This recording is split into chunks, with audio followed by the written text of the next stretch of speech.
What's good, fam? Welcome back to the next episode of the Veterans of the Game podcast.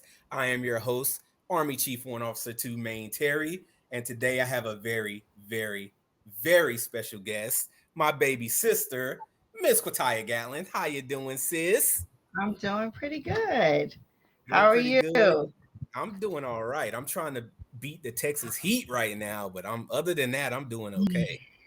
So, what are you guys like 105 or 6 today? It was 105 yesterday. Right now, it is 102, but it's about 2 more hours of hot available, so it might hit 105 again. That's too much. Yeah, it That's is. too much.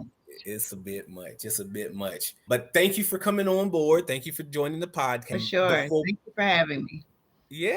Before we get started, though, let me just remind the people about Veterans of the Game podcast. We are a podcast that explores the lifestyles, the leisure activities, and sometimes even the laugh out loud moments for military veterans as we experience them. I've even had some non-military veterans, some family members on. So we just want to capture the entire military experience here. You can find us on our website, our platform, ebonyascent.com. You can find us on Twitter, Ascent Ebony, on Instagram at Ebony Ascent, and on YouTube at Ebony Ascent.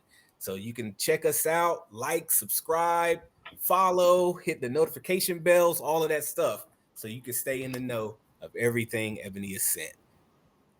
How was that? Was that pretty good? Woo woo. Woo woo. And I asked you how that was because you, unlike most of my guests in the past, you are actually a friend of the podcast network. This is not your first podcast, is it, sis? This is not my first podcast. This is my official second podcast. Okay. But I'm a fan of podcasts, especially with just day-to-day stuff. If you're riding or cleaning or just want to disconnect sometimes from all the whatever. Yeah. The podcast is a great place to go. Yeah, I use them for my 3-hour commute in the DC area There you back go. in the back a couple years ago. So There that's you where I go. fell in love with podcasts, is hitting the road and just needing something to keep me from going crazy on the highways. Right. Absolutely. Yeah. All So right. it was good. I enjoyed it. It was a good podcast. So I'm here again. Yeah. Didn't scare you off at least. No. Even with the Oh. camera. Typically the camera scares me, but we'll get through it. You're all right. You got a face for the camera instead of the radio, so that's better than nothing, right? Right. All right, sis. Well, let's get right into it because you are in a very unique position. You actually did join the service for a little while. So could you explain to the people kind of your military journey, your military background? I joined the Air Force. Goodness, what was it? 2008 or 9, 2009, I believe it was. And I was there for a very, very short time. Mm-hmm. I mean, I went through basic training, and I think like a week before basic training was over, I was sent home. So it wasn't such like a more of a medical discharge, but yeah, it was short. It was quick. But my experience with it, I will say, in just that short amount of time, it was a very good experience. I would do it over again today. I learned a lot during that short period of time. It helped me eliminate a lot of my excuses. It tightened me up as far as like just as a person. It put a sense of urgency behind me that I didn't necessarily have before. Mm-hmm. And it put a different respect on soldiers as well. It also taught me another side of loyalty and respect. You know, this is your team. This is your squad. You Yeah, know, your comrades. What your were you guys, comrades. a flight? Because in the Air Force you're a Flight fleet, B, right? Okay. yeah, flight B252 Yeah. was my flight. I can't remember the year, but I won't forget Flight B252. I wonder how many of our viewers are Air Force veterans and they remember being a part of flight. What is it? B252, Flight falling out, B252. sir. I'm sure we're going to get some comments either on the Facebook or the Twitter saying, hey, I used to, that's why I graduated basic, because pretty much all of the Air Force grads come through Lackland, right? San Antonio? Yeah, San Antonio. Yeah, we was down in San Antonio, got off the bus. I was super, super nervous. This is probably random, but super, super nervous. Didn't know what to expect. Everybody looked scared. Even the ones that come in knowing that they from a kid were going to be like militant, even they look scared. Like you just don't know what to expect. Trust me, that's But not random at all. Not random at all. Literally every veteran has that experience. but yeah, that was part of it, getting there. And after a couple of weeks, you start to build relationships with people in the sense of, that's what I mean, like that loyalty, that teamwork, that companionship. Like it's solid, it's real, it's no, I'm gonna see what I can do. Like, we're in this together. So, girl, this is what you're gonna have to do to make sure you pass inspections. So, let me come help you out real quick. Yeah. Different things like that. So, Now let me ask, because in basic training, I don't know if it's the same for the Air Force, but like in the Army and I know in the Marine Corps, like you don't have cell phones. You really don't have, you don't have any of your own from home possessions. So were you able to like keep any information on your squad mates, your flight mates, and stay in touch with them to this day? oh, I have not been able to keep in touch with my squad mates, which I did find a phone book that I actually had at the time, because social media wasn't a thing as big as it is now. Back then, Yeah. I don't even think there was really, I don't know if there was Facebook at that time. Like, Maybe MySpace. yeah, it was MySpace. That's Yeah. right. No, I haven't. I found a phone book and I thought that I had some of their contact information in there, but it just had the Air Force address. So Okay. I don't, lost complete contact with my girls. And I'll never forget, it was I can't even remember her name. I think it was Ashley. But she had a baby sister, and her mom wrote a letter to her, and the sergeants was telling her not to open her, telling us, don't open these letters while you're sitting in this meeting in this room, because you guys aren't going to be able to handle it. And she snuck and opened her letter. Of course. And we were sitting right next to each other, because we were starting on, and it's so bad I can't remember her name, but and she just broke down in tears, and I'll never forget, like, he went crazy, and I was like, gosh. So was it like bad news that she got, or was it just the fact that she finally heard back from her family? She finally heard back from her family. She was just overwhelmed, emotions. Yeah. The letters had started to come in and stuff like that for Mhm. everybody, and she finally got her letter, and so she's just like, it was tears of joy. And yeah, I'll never forget that. That's one of the episodes that's one of my episodes from the military. Like, it was like, God, because she was Yeah. so happy, sad, and then he flipped out. I was like, dang, See, girl. for me, it was it was pretty cool. Like I expected there to be like a bit of a delay between y'all back at home getting our information and then me receiving letters. But it was really cool because me and our brother Ronell, also now Mhm. a friend of the podcast network, we were writing each other letters back and forth, and it was funny because the Marines try to make everything sound like they're just way more hardcore, way more crazy, way tougher than the other branches. But like everything that we were doing in boot camp, they were doing in boot camp. It might have just been like a week or two apart, but our letters would it would look like what I was writing to him is what he was writing to me on the same day, and the letters just crossed paths in the mail on the way to each other. So Right. that's I didn't really have any crazy like basic training stories, But that was like the coolest part, is like knowing that my brother was also in basic training and we were kind of going through the same turmoil at the same time. You guys were, weren't you? Yeah, we were literally there at this. I think he was able to get to basic like 2 weeks before me.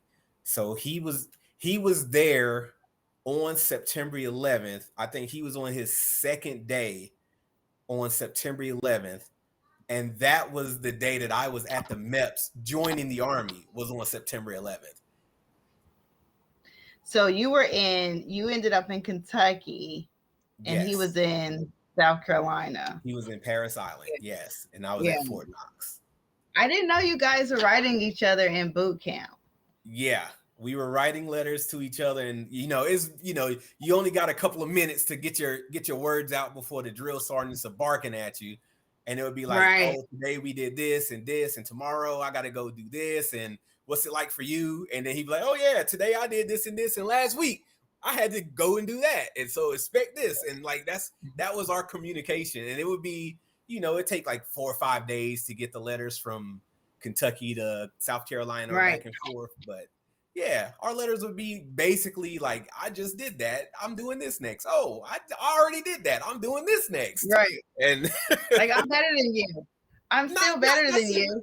Not necessarily better. It was just like, oh yeah, that's familiar because we just did that. It was like, oh, we're doing the same stuff. And really the only difference was that in the Marines, they do what they call a crucible. And that's like everything that you learn during boot camp, you do it all in like a week. And the Army doesn't really do a crucible. We just break down everything week by week by week by week. And then at the end, you kind of do like what do they call it? A bivouac, which is just like going out in the field and simulating being in the field for a few days. But that was cool for me. I don't know. I guess I wasn't, girl. I don't know. Too much of a too girlier than what I thought I could be. I don't know what, but I do remember with both of your graduations from basic, it was very honorable. Like, it was a sense of pride that I had with it for both of you guys. I do remember you walking out. I can't remember your friend's name from boot camp at the time. Oh, I remember Thomas. It was Specialist Thomas, Yes. or PFC Thomas at the time. Yeah, from Miami, Florida. Yeah. Interesting. Yeah, I remember it was raining that day. It was kind of cold that day when you graduated. Very honorable. I think you guys came out we saw you kind of like in your sweats at first, and then you changed into your uniform. And then I do remember Ron's being the same, but it was sunny that day. It was nice and hot that day, but it was just, like I said, it was very honorable. Came with a lot of pride, like with you guys graduating and being military and moving up in the ranks is something that I've had the privilege to carry with me. And that's the thing with having military family, is that it's something that everybody gets to wear. You know what? I never really thought about it like that. So that's a very unique perspective. I never considered that. Oh yeah. Oh yeah. Oh yeah. People, the conversations are different when someone, for me personally, what I've experienced, the conversations are different when someone sees that or knows that someone in your family or someone close to you has served. Even with my corporate, I won't say their name, but dealing with my corporate clients, the conversations turn. The minute it comes up with military, I thank them for their service, ask them what branch, and I'm able to communicate some of the things that I learned from you guys and explain to them some of what you all have been through. And it's like I'm talking to a neighbor. Like, that barrier comes down. I've experienced it with real estate as well. Like, it's just a totally different type of respect that comes with it that it can't be beat. It just can't be beat. So yeah. So do you ever tell people, when you have the military discussions with your clients, you ever tell them that you actually did go to Air Force Basic and you kind of survived all the way to the end, up until the end? No, No. absolutely not. Absolutely not. Absolutely not. Because I went, to me, it was a good learning experience. But when you have family members, you guys serve, and it maybe even them too. Excuse me, you serve some times, you might have went through some hard times. You might have been shipped out to Iraq. I don't know what the case may be. Mine was great, but it's not as honorable as what you experienced. So I don't wear that on my shoulders like, oh yeah, you know, I got the experience, but it's not something that I wear on my shoulders out of respect for those who are active. Yeah. If that makes sense. Oh, it does. You It know. makes perfect sense. So no stolen valor with you. I can see. Yeah, no, I'm not one of those that's like coming up with war wounds and stuff like that, or war stories and Yeah. all that kind of stuff. It's like, guy, you were just in training. Yeah. Now I remember, well, actually, and I didn't even get to talk to you at the time because I think when you were in basic, I think I was in Iraq, so I was downrange. I don't think I got a chance to like talk to you during the whole ordeal. If it was like 2008 or 2009, I think I was on my second deployment to Iraq at that time. Yeah. So I knew that you had went to basic, but I didn't get to talk to you about it and kind of see where your head was at, before and after you were there. But with getting so close to the end, like how did that make you feel, not being able to actually complete the journey that you started? Oh, I was devastated. Yeah. I was devastated. I cried.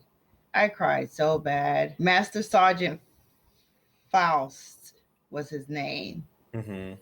He called me in the office and he was like, Gatlin, we're gonna have to send you home. And I was like, what? Like, I kind of knew it was coming, honestly. Yeah. Let me say it like that. I knew they kind of were like, they had moved me out of my flight into a different flight area. I don't remember that one. And I cried, cried, cried. When I got home, I cried, cried, cried. Because to me that was it. Like, this is it. I'm gonna serve. I'm gonna get to travel the world. I'm gonna Mm-hmm. get the resources that I need. I'm gonna be financially stable. My family's gonna be stable. I'll eventually open up a business. I'll have my GI Bill. Like, I was good, and it felt like, now what do you do? Oh man, yeah, like all of that was just snatched away from you, huh? Yeah, like, Yeah. now what do you do? What are you gonna do now?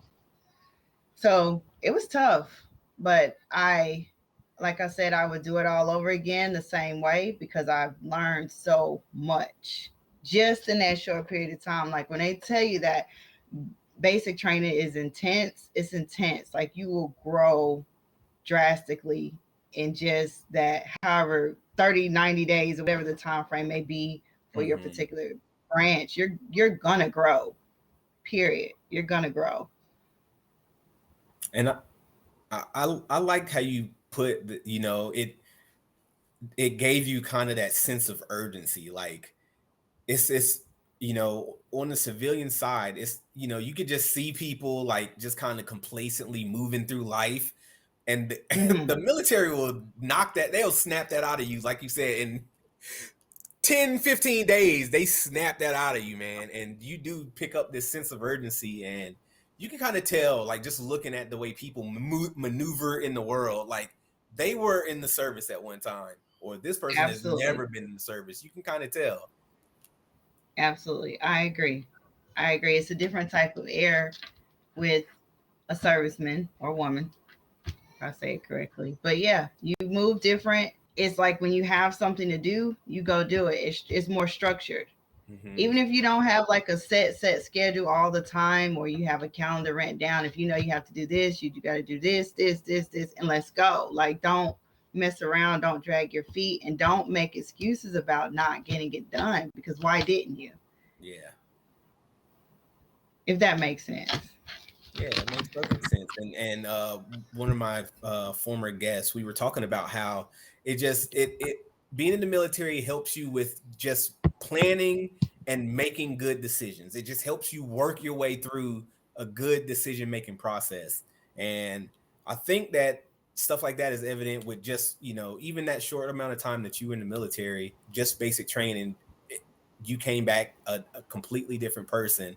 And, you were motivated to be on top of your career, be on top of being a Right. business owner, be on top of getting the family right, getting your finances right. And like, you have plans on top of plans with plans for those plans. And that was just not Quatyia Gatlin, in high school or middle school, but that's, Quatyia Gatlin, the businesswoman now. Right. Yeah. It probably sparked that too, Mm-hmm. because before it was like, all right, I'll be good anyway, you know. But then I got in there with the military, and they're like, nah, homegirl, you're gonna have to change the way you see things, change the way that you're doing things. You're gonna have to get up early and move different. Like I said, even down to like the teamwork. One thing about that time frame that I was there, I left and I didn't go right back into corporate America, but I could see a difference then, like working with others Mm-hmm. in the corporate world. I you're different. You're different. And Yeah. it was in a respectful way, but you just moved different. And I was complimented more on my work ethic. I left, even though I was still young when I went, but when I left military and started back working with corporate America is when I started getting compliments about my work ethic. And Mm-hmm. still to this day, like, they're always like, "Oh, you're a hard worker. You do this, you do that. You're low maintenance," because you're trained to be that. Mm-hmm. You're it takes that I need help, I need help, somebody come save me type. Uh, I don't know quite how to say it, but it takes that out of you, Yeah. and it's more of I need support. You call someone when you need support. If not, you go get it done. Mm-hmm. You know, does that make sense? What I'm It saying? I does. hope I that. mean, hey, Okay. that's what I do every day for a living, so it makes perfect sense to me. Okay. Yeah, that's that. I seen a difference with my corporate life Mm-hmm. after leaving the military, and a lot of my higher ups have always come back and told me that I am low maintenance as far as managing, Mm-hmm. because you're trained to, that was part of the training, you get it done. Yeah. You go do this, and I'm not going to tell you again, you know. So, but yeah. Well, that's what's up. I'm glad that you were able to take that short amount of time and translate it into, a very flourishing corporate career. And I just got one more question for you. If you were able to stay in the Air Force, what is it that you thought you would be able to accomplish it during that time? Oh, That's right. wow. Make you think a little bit. Yeah. Oh, I like to get deep on the podcast. Let me tell you. What would I be doing? Well, let's What start would I with have this. accomplished? What was your career field? Because you choose a career field before you go into the Air Force, right? Hmm. They tried to get me to be an MP. An MP. Oh no. Oh no. And I'm like, I'm not doing it. Like they said, and no disrespect to the MP, but I mean everybody knows the, how do you say it, the rumors, I guess you could say, or the stereotype of the MP for the Hmm. military. So really my thing was just to go in. I said, they said take it, just take it for now, get in there, and then once you get out of basic, you'll be able to switch up your career field in. But Hmm. honestly, and I did. I was like, okay, I'm out of here. I'll do it, whatever. But I knew in my heart I wasn't going to be an MP. I knew I wasn't going to be an MP, but I didn't know then who I was Yeah. or who I am. Hmm. Does that make does, Who does you would that okay? become. who you would become Right, after right, you've gone I, through. Yeah. right, right. But I know MP wasn't an option, so that ain't happening. Yeah. Nah. So knowing that you were going to eventually try to reclassify into a different career field, what do you think that you were going to be able to get out of the Air Force? You kind of alluded to it a little bit. You thought about your GI Bill and having certain skill sets when you came out. So what was your plans had you graduated basic? I honestly, to be honest with you, I hadn't really gotten into like career plans. I was kind of going to let them guide me through this thing. I would find myself that way. Mm-hmm. Not at the time, I still, of course, didn't have any children. I didn't really have anything tying me down. So I was just willing to travel and learn Yeah. and experience life from a different perspective or different perspectives just from the travel. I was willing to go anywhere. It didn't Yeah. matter. So at that time, I couldn't tell you what I would have thought that I would do afterwards. I was just going to follow until I found, if that Mm-hmm. meant, hopefully.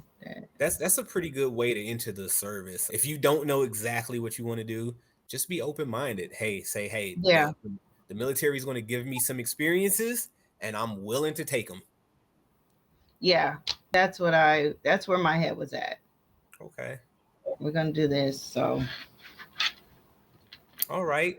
So is there anything else that you wanted to share from your military journey? Sorry. I would say for anyone to go, like I said, it's life-changing experience. Go. If you don't have a clue what you want to do, it's okay. Let it flow. There's so many benefits that you get from being in the military, and there's so much that you learn and can take with you throughout life. It gives you an advantage in society as a Mm-hmm. whole. So even if you say, okay, well, I'm just gonna do 4 years, take your 4 years and get your advantage in society. You just have to take it and apply that opportunity to where you can throughout life. Yeah. Don't just take the 4 years and say, wow, I'm 4 years military and think that, not to say it in a rude way, that it gives you that entitlement. You have to use that to your advantage, Yeah. you know. Flex your 4 years. Get your If you're gonna go for 4 years and you get your GI Bill and use your GI Bill to go after whatever your career dreams may be, then Yeah. use that. When you go buy a home, use that. Like, Yeah. maximize off of the opportunities that you could get from serving, even if it's only 4 years. Mm-hmm. So go. Well, there you If you're go. thinking about it, go. There you go. So if you're thinking about it, join the military, flex your military muscle when you do your minimum time. Words of wisdom, words of wisdom from Miss Quatyia Gatlin. Before we roll into the next topic, we need to pay some bills around here. So let's take a quick break and hear a few words from our sponsors at Ebony Ascent.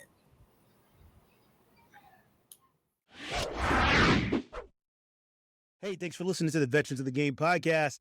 We are here to talk to you about Ebony Ascent and our Black Business Directory that we got going on. Look, we are looking to partner with Black-owned businesses. So if you're listening to this and you're like, hey, I own a Black-owned business, make sure you head out to ebonyascent.com right now, click on the directory, and fill out our contact form. We would love to talk to you about partnering with us and advertising here on this network. So if you're a Black-owned business or you know of a Black-owned business, make sure to send them out to ebonyascent.com, click on the directory. We want to hear from you. So now, let's get you back to the pod. All right. Welcome back to the podcast, everybody. Still online with Miss Quatyia Gatlin, and we're going to get into a little bit more of the personal realm with her this time. So, Taya, please explain, like, what are the things that you're passionate about now that you're far removed from the service? What keeps you going? Oh, what keeps me going? My kid. Yeah, yeah, kids Um, will keep you going. Little Miss Kennedy. Yeah, my daughter Kennedy keeps me going. She keeps me motivated and inspired. Kennedy, I am owner of the candle company Light August, or the brand Light August, I should say. And I started that because I needed something of my own. Okay. The real estate don't, I love the real estate, don't get me wrong. I do. I love real estate before I even became an agent. Like, I will watch the market, even back in '08 when everything was going crazy. Mm-hmm. You know, I was, so then hold on. My service time had to be like 2004. But anyway, 2008, I would ride the neighborhood. I would get off work and just ride the neighborhood just to see how many houses was going up for sale and foreclosure and stuff like that. Like, this is after getting off work from working on uh with American Express. Mm-hmm. And or sometimes when I would be off, like before I would go to hang out with my friends, I would take the long route just so I can be like, oh, this house is going up for sale. This house is going up for sale. Like, I couldn't believe, like, it just always excited me. Just not that people were losing their homes at the time, but just the whole market and watching how things changed. Yeah. That's crazy. Were you aware that our brother was also super intrigued by the market? Did you know that? Ronell? Yes. No, I did not. No, I was not aware that he's getting into the real estate game. Yeah. I think it will be phenomenal if we get into the real estate game as a family. That's what I Um, said. So we'd have you on the East Coast, me here in the center of the country, and him on the West Coast, so we could start an empire. we could genuinely start an empire. It would take a lot of strong and strategic planning.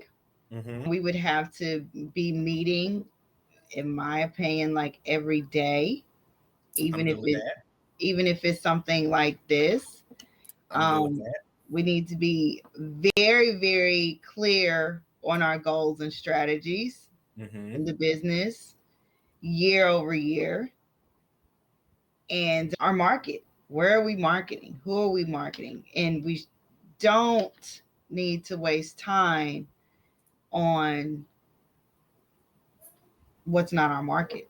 If we're going to Yeah. do commercial, then we need to be strictly this type of commercial client. If we're going to be residential, we need to decide if we're going to strictly work with first time home buyers, investors, or become luxury agents. Like, Ooh. we would, I've learned from my mistakes in real estate, and I would be very headstrong on, I would be super little sister bratty headstrong on us focusing and only dealing with our ideal market. We're not going to everything after everything that comes our way. We Yeah. got to learn to let some dollars go to go after where our goals, our target. And I think that would be a lot easier. Well, actually, here where I'm at, where Ron is too, being luxury agents would probably be fairly easy because I'm sandwiched in between Dallas and Austin, and that's that's where all the money is in Texas, and he's right there on the outskirts of Los Angeles and in San Diego. South LA, So it South would be pretty easy SoCal. for him. Yeah. Yeah.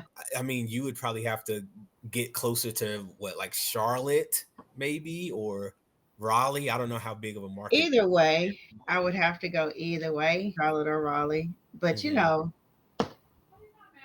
I'll go back down to Miami if we have to. Yeah, you go back. See, Miami is where it's at.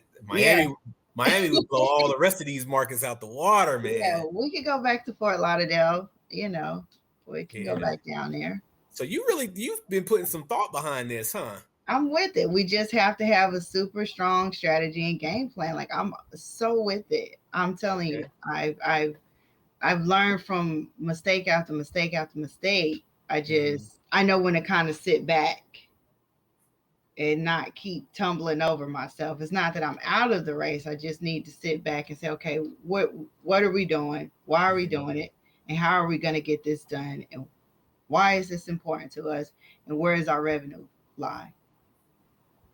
Yeah. Or else, what are you doing it for? You're just doing it at this point. It's got to make sense. But I think we would do. I think we get along pretty good, pretty well. I don't think we, as siblings, would be able to wouldn't be able to handle business. Yeah, I mean, I don't think we've had any squabbles since we were all in high school together. No, and then when we did, it was like petty, childlike stuff. It was like, yeah, like I can't even remember. Yeah, I don't think we've ever had any real like crazy blowouts either. Yeah, no, we've always all been tight. Yeah, I mean the worst is like, you know, why are you touching my stuff when I'm not around, or like, you need to do your chores because I did my chores, and now we're all in trouble because one person didn't do their chores. Like that was probably the worst of it for us. Yeah, I think it was more so the chore thing for me because y'all weren't touching my stuff, so I was probably touching y'all stuff. Oh, y'all did touch my stuff, but we won't do that on here. But yeah, my cabbage. Hey, that was long before high school.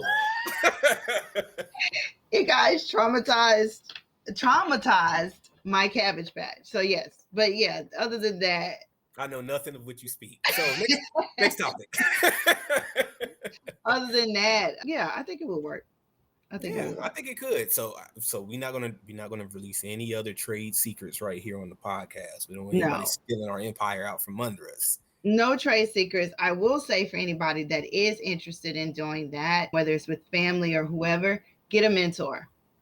You need a mentor. You need a super solid, strong, years in the game that's done seen the market go up and down, left and right, that's then been flat on their face and been the top dog. Like, get you a mentor, a good mentor, not somebody that's always sales sky high. I'm talking about you need somebody that's been on their knees before about where they're at in this business when it comes to real estate, with God asking him to help figure this thing out. Like that's the kind of mentor that you're going to need that's going to be able to guide you through this, or else you might as well just watch HGTV, honestly. Yeah. And I feel like with the state of the market, and we have the supply shortages right now, we have inventory shortages right now, we got the cost of everything, inflation going up, we might be looking forward to another point where it's going to be a lot of mentors being made. Yeah. Oh yeah, it's going to be a lot of mentors made from what the market is going through right now. Absolutely. Get you somebody that's been through what happened in 08 if you can, if you have that luxury. And you know, if somebody younger than you that's getting in the game, by the time they get in, get them somebody that's went through this right here, because the shortage was hard for people to have to explain to their clients how much money they were going to have to come up with to even get into the house, you know, or having to go back and tell your client, well, there's 50 offers on this one house that you put an offer in, you know. Some people, I could probably be lowballing it, but some people send 20 houses before their deal was accepted. Yeah. And the agent doesn't get paid until they get to the closing table. Yeah. So if you're when I was in the DC area, I looked at 83 houses before we had an offer accepted. Right. 83. And that was between Northern Virginia, Southern Maryland, and DC. Right. Right. Imagine that. Imagine if you have 5 clients that you're working with and you're going through this with all 5, and you can't get paid until one of them closes and everybody's offers not getting accepted. Like these some strong times. Yeah. And then as soon as the house goes on the market at 9:00, you got to get your client to that house by 9:15. Because Right? by 9:30, they done It's had like 4 sunset. showings and Yes, 17 offers. right, exactly. They were putting in offers on stuff that was in coming soon stages. Yeah, You and know, that happened with us. When we listed our house before we left DC and came to Texas, we listed our house and we had 4 offers before we had 4 offers on just the coming soon. 2 of the offers were unseen and were from overseas. that's right. Crazy. That's right. And it probably came in within hours of you guys putting the coming soon up. I'm sure Mhm. it wasn't there for more than 4 hours. Yeah, yeah, the first one was there an hour. It was Yeah. literally 1 hour after we had the coming soon. Right. And it was just a photo of the exterior of the house, and that's all it took. That's how bad it was. So get you somebody that experience. You're in a double win if you got somebody to experience '08 in this market here. Yeah. But if you know somebody younger that's coming up and they mention it, and you know an agent that was able to survive this, and I mean truly survive this, then yeah, get you a good mentor for sure. Connect them. Oh, all right. So that's good advice. But let's talk about you needing something for you, something your own. So what is this brand of yours? So I have created Light August. I created Light August back in 2020. It wasn't originally Light August, but I started making candles as a hobby, and we were in the pandemic, needed something to do. And someone in real estate told me to get a hobby. Mm-hmm. I'll disclose their name once I become like this $1 million home brand, and then I'll give them their kudos so they can, you know. Put them on the back Yes, end. right. So then they can really get their kudos. Give them their flowers after you make your millions. I hear you. Yes. So it can really be worth their flower. So I did it, and I enjoy candles. I love making candles. It's a peace of mind for me as a single mom. I don't have the opportunity to get out much and do much and have that time for myself. Whereas the candles gives me that. I can still be at home and she's still around, even if it's just a matter of her playing in the backyard and I'm in the basement making candles, like she's still there. So Mhm. I'm able to do both. And then if she wants to come in and learn, whatever. So I did this and it kind of took off more than I expected. I posted it and people like, oh, you make candles, you make candles. I'm like, I do now. Well, I tell you what, I'm probably part of the reason why it kind of took off because I bought 3 of your candles when you first were getting into the game. I bought 3 of them. And I would light those candles for about an hour every day, Mm-hmm. like 1 candle for an hour every day. I bought those candles in September Mm-hmm. and we're still using them January the next year. Wow. So the fact that first of all, 1 candle would just fill up the whole house. You could smell it anywhere in the house. And then the fact that they just lasted so long and you kind of feel like you literally burning up your money when you buy candles. You literally light your money on For fire. sure. Mm-hmm. But with these candles, man, it was like they would never melt. They would never go away. And they smelled good the entire time. So I was a believer. And I was like, man, you are on to something. If you can mass produce this, you are on to something. And Thank I'm you. I'm glad you kind of took it because that was before it was Light August. It was Yeah. whatever it is that Yeah. you were calling it at the time. Yeah. And then it took off and you were like, you know what, I'm about to make this a luxury candle brand. And man, you leaned into that heavy. So Yeah. what was that like? I leaned into it, like you said, I leaned into it pretty heavy simply because of the responses that I was getting. Just as you said, like people were coming to me like, hey, look, I'm sorry, I purchased a candle from Yankee Candle, or I purchased a candle from here and it was good, but it just didn't hit like the way yours did. Like I can tell when one of your candles is lit in my house. And it was like, Mhm. okay. And I started to hear this over and over. And I got super in tune with what I was doing, like even more so, like testing my wigs more, testing my wax more, learning more about what it takes to be a luxury brand, because the industry knows that, a lot of times people would just get a jar and slap a label and say, hey, I'm a luxury candle brand, but it breaks down to a lot more. Mm-hmm. And even down to the scents or the fragrances is what would be needed to consider yourself as a luxury brand. Mm-hmm. For candles. And I got such a good response from what I did before. It's like, okay, well then next level then. Okay. Say no more. Let's go to the next level. And we're going to go to the next level again. We're working on the next level 3? We're working on level 3. Snap. This time we're going to come with linen spray. We've been testing the linen spray. We are going to, by next week, start testing diffusers. Okay. Really add to the whole luxury experience. Mm-hmm. We're switching our jars out. We're getting rid of the mason jars and we're coming out with a whole new jar to really give that luxury appeal or look to the environment. We're going to focus also on educating our clients on luxury scents. Mm-hmm.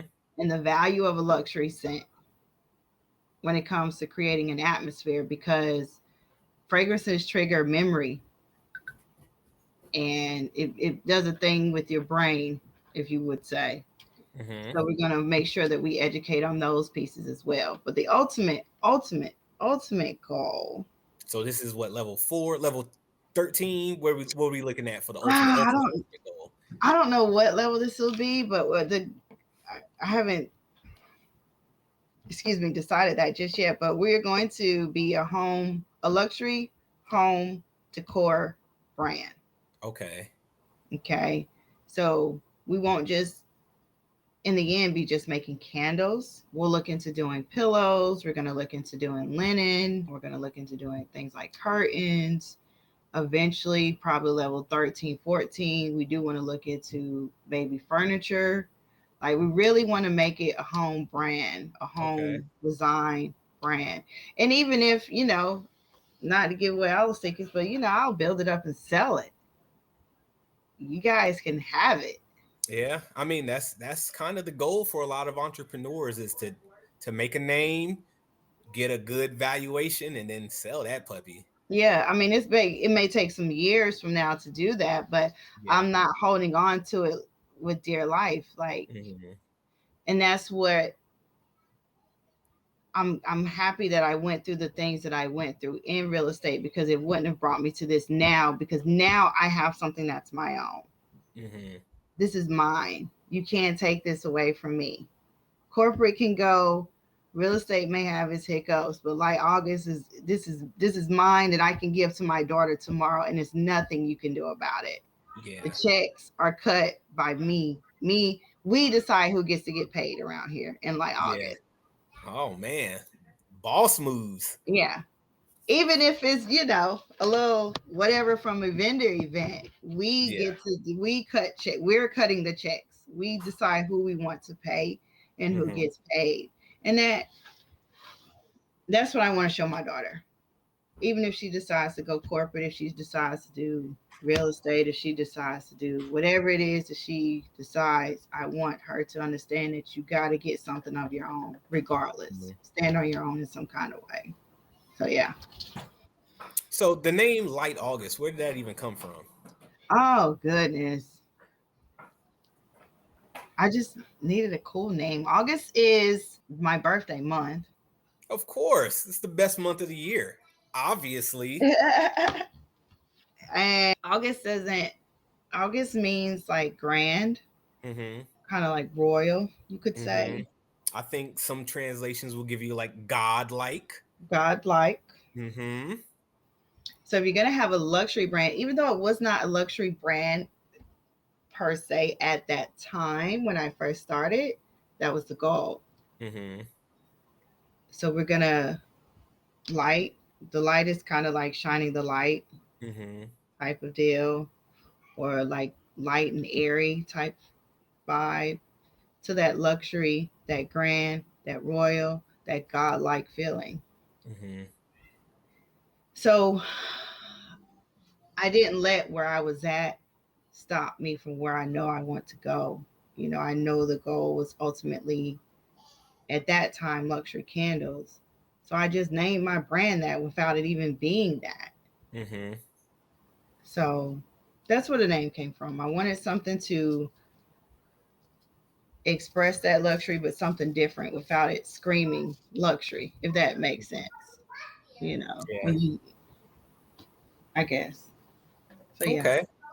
So how are you getting to the next level and the next level? How are you gonna get there?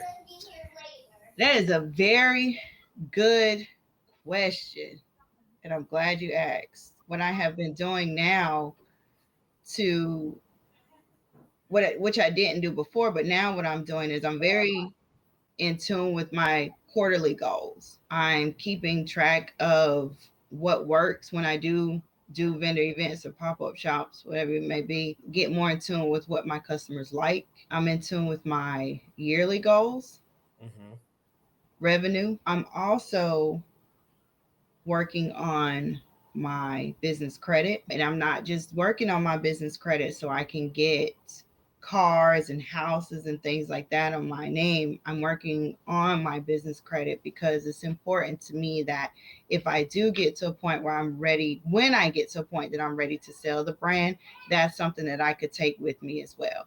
Mm-hmm. Because that next level may want to have the financing or whatever the case may be. And they also may look at that in partnerships as well. So once you actually let's say you get to the point where you're able to sell the brand and you make your $179 million on that sale because that's what the company's going to be worth at the time. Do you plan on staying with the company, or is that going to be like, hey, I'm done.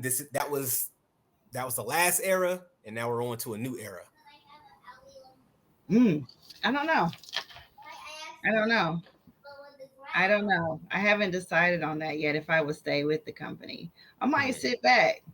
I might sit back and move on with my life and just ride it out. Who knows? I can't say just yet. That's a very good question. I can't say just yet. Yeah. I mean, Yeah. you have literally everything else planned out. So Yeah. once you accomplish that plan, what's next? You always got to look at the what's next. We've had a discussion about, because I have my friend that, and T, she's very much involved with the brand as well. Mm. We've had discussions about really being a CEO or really being a CFO or a chief marketing executive. Yeah. When you're at this level, you play everything. And when you get to CEO or CFO, whatever, when you get into those higher levels, you get to leverage some of that work. So even if we do get to the point where we decide to sell, we could stay because the work is leveraged out. If that make Mm-hmm. versus us working for the company, we Yeah. will be able to work on the company. So it's an option where I would stay with the brand because I'm not working so hard in it at Mm-hmm. that point. So we'll see. We'll see. All right. So do you have a website, or like how are people able to order your products? My website is our website is lightaugust.com. Real Uh-huh. easy. Lightaugust.com. My Instagram is underscore light August underscore. Facebook is just light August. And Twitter is same thing. Underscore light August underscore. Okay. And what we'll do is I'll make sure that all of your links are going to be added to the show notes. They'll be added in the description on the YouTube channel. So everybody will have an opportunity to hear your story and then go and see what you have to offer. I know I think the coolest part about your candle company is that thing has a menu, and it's like you're at the bar and you're looking at the drink menu, And these flavor or scent combinations, man, you have some very, very creative combinations, and everything just smells so good. Like I have a hard time picking what would be my favorite scent because every single one of them that I've seen. So I like my initial order was like 3, but I've had like 7 or 8 in the Yeah. last couple of years, and 2 of them I still haven't even lit up yet. I think the Oh wow. blueberry. I think one is blueberry and one is pineapple something. Pineapple Um, sage. yeah, pineapple sage. Those still haven't even been opened because I haven't had to use them yet. I'm still on the original 5 that I bought. That's how long Wow. these things last. It's been 2 years. You want to hold on to that blueberry Uh-oh. Why is that? because we're getting away from that. Oh no. All right. So Yeah. what's the so level 4. What's level 4 then if you're getting Level away from blueberry? level 4 is gonna be more high end scent. We're gonna be focusing more on like driftwood or suede and smoke. Ah, okay. Uh what is the other one that we have? Black currant and jasmine. Mm, okay. Black sea. Really, really focus in on creating a atmosphere. Not to take anything away from blueberry, but blueberry is not gonna set that certain vibe that Mm-hmm. Tonkin oud would or smoking oud would set in the room, you know, or vanilla cashmere. You know, after you come home from a long day of work, you don't necessarily want to smell blueberries, you know. I don't think you would, but some might. But Yeah, I did.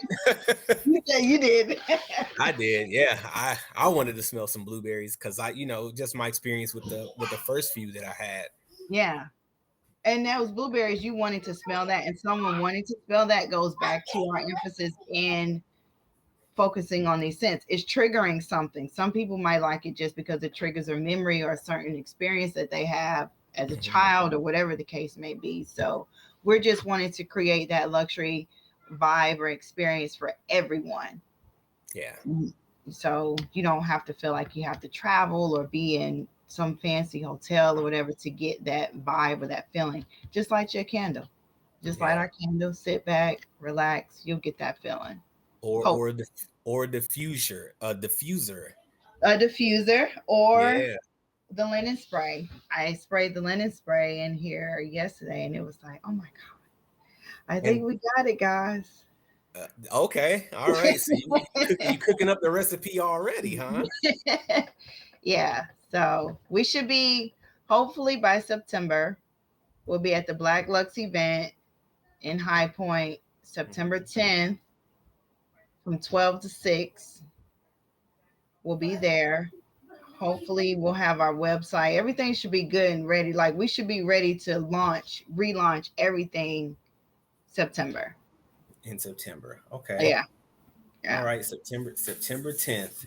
Be Yeah. ready for the relaunch. All right. So is there anything else that you're passionate about? Anything else that you want to share with the people? What else am I passionate about? That's it. Now Okay. I have a new passion now. Now that I know that my brothers want to build an empire. Oh yeah. So, now we got to sit down and figure out what we're going to do with this. Okay. Yeah, we'll do that. We'll do a three-way. I don't want to say a podcast, but we'll do a three-way call and put our heads together, meld our minds together, and come up with something. Yeah, Come up that's with the new an passion. empire building strategy. Yeah. I guess my passion would be business and helping people. Hmm. I love helping people. Yeah, and it looks like your business ambitions kind of lean towards that. You want to build that comfortable. You want to get someone into that comfortable home, that dream home of theirs, and then you want to build that comfortable feeling, that relaxing feeling that turns that home into their personal oasis. So I Right. get it. Yeah, if I can't help you find a home, I'll still be in your home Yeah, with that light August. We're going to be in the homes either way, whether it's through real estate or this brand. We're in the house. yeah. So Well, yeah. awesome. Well, since you don't have any additional passions to discuss, then Here's your opportunity. What do you want the people to know about? Here's your chance to plug you. Definitely follow Light August on Instagram. That's going to be our main focal point. We do have most of what we do on Instagram. We do try to trickle it over to Facebook, but Instagram _ Light August _ our website is pretty simple, lightaugust.com. Please stay on the lookout. Take advantage of the candles while they are there. A lot of our candles have sold out, and we have decided to not reorder those that have sold out because we're about to do the relaunch. So whatever candles you do see on the website, as far as the 8 and 4 ounce, just go in and get them, get you some wax melt so you can get a feel of what we're going to bring next. You can use discount code THANKS, THANKS, and the number 10. It'll give you 10% off. Okay. The candles have already been heavily discounted as well. So it's really genuinely just going to cover your shipping for you at that point, just to be honest. But take that 10% off, get your free shipping. So yeah, I think that's about it. I won't plug the TikTok is the same, but we're not that cool just yet. Yeah, we're not that cool either. So if you look at the bottom of the screen, we don't have a little TikTok Yeah, going. we do. We got Twitter, Yeah. we got the Insta, and we got YouTube. But TikTok is, we not that hip. We not that Yeah. cool. We do a little TikTok here and there. It's not consistent as it should be, but if you want to jump on the TikTok, you might catch a post once every 6 months. No. And also, it's that exclusivity. So that's how you got to pitch it for your luxury brand. Your luxury brand is that the TikToks are exclusive. The TikToks are exclusive. As we grow this brand, we're gonna start to leverage those type of things out, assign some of those roles. But it's just a matter of us growing to get to that point. But we'll get there. It's coming. It's just it takes time. And anybody that's looking to start a business or go into business, please respect the time frame that you're in and just genuinely grow your business. Stay focused on what you're doing. Even if you don't necessarily have an end goal, stay focused on what your goal is today, and it will eventually come to you. You'll start to position yourself into learning more about your goals. So respect the dirt, respect that downtime. Yeah. And then one more time, tell us a little bit about the Black Lux event. Black Lux event is an event. It's a 3rd annual event. It's hosted. They're hosting it in High Point, North Carolina, September 10th at 12 from 12 p.m. to 6 p.m. Her name is Whitney. Whitney is bringing everyone together, different brands, small business owners, I should say. And it's a city event. Some of the businesses in the community are sponsoring the event as well. Okay. And I think it's a really great platform, and she's given small business owners such as myself and others an opportunity to really get their brand out into the community, which is a good start for us. So yeah, I really appreciate the opportunity with Black Lux, their 3rd annual event. Looking forward to it. We did a lot on Facebook. We tried to target ourselves more on Instagram because Facebook, we feel like, kind of limits us to just that community.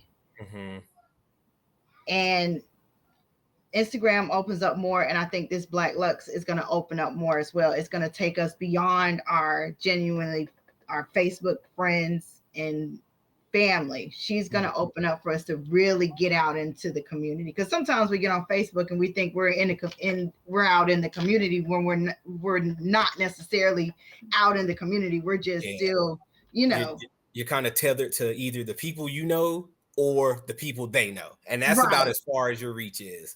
Right. Right. And I think she's gonna break that barrier down from that and let us really get out there. Okay. So, and then we'll use that to hopefully grow our Instagram. Please follow Instagram. We probably have like 140 followers.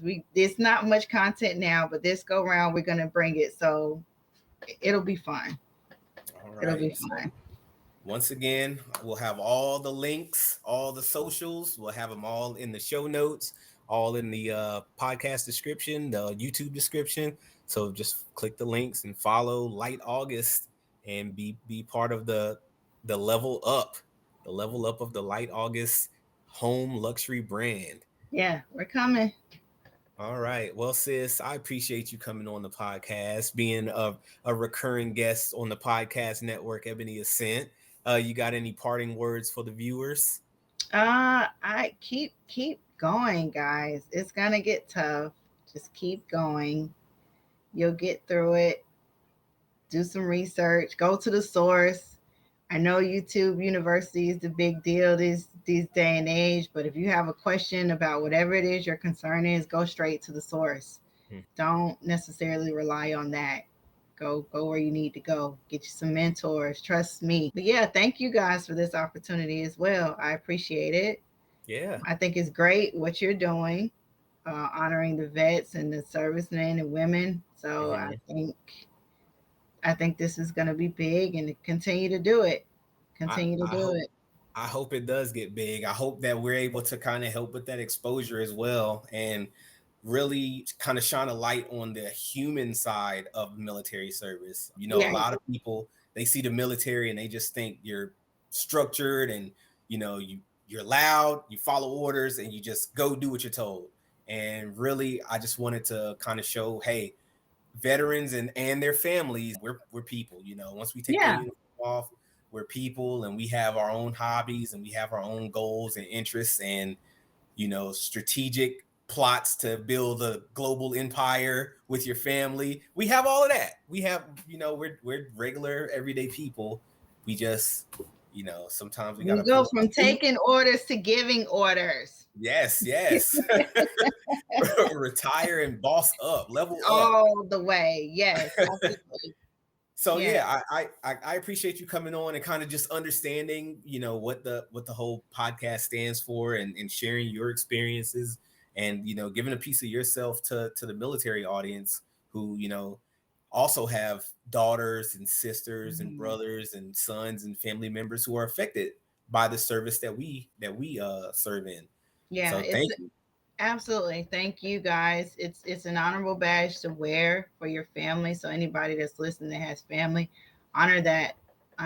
They take that with you all the time. I take it with me all the time to honor my family and my brothers. Like, hey, look, I understand. I'm here. I have family that's going through that. So yes. Awesome. Well, Taya, thank you once again. This has been the Veterans of the Game podcast. And once again, Chief out. See ya. Thank you.